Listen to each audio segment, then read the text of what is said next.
দুদিন ধরে কোনো সুখবরের অপেক্ষায় ছিল পরিবার, আত্মীয় স্বজন থেকে প্রশাসন, কিন্তু সেই আশা হত হলো তিস্তার উত্তাল স্রোতে। রবিবার তিস্তা নদী থেকে উদ্ধার সিকিমের 4 বাসিন্দার দেহ।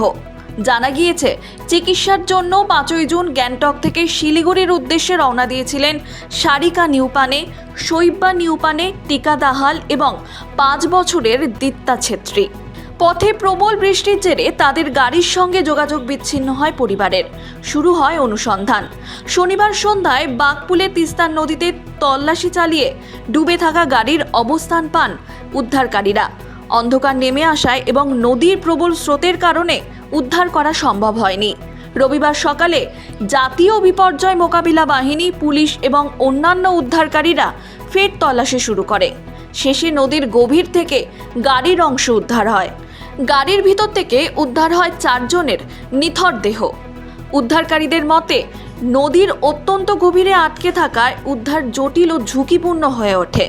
দুর্ঘটনার প্রকৃত কারণ নিয়ে তদন্ত শুরু হয়েছে। তবে প্রাথমিক অনুমান, খারাপ আবহাওয়া ও ভূমিধসের জেরে গাড়িটি নিয়ন্ত্রণ হারিয়ে তিস্তায় গড়িয়ে যায়। Bureau report, Hindustan news point.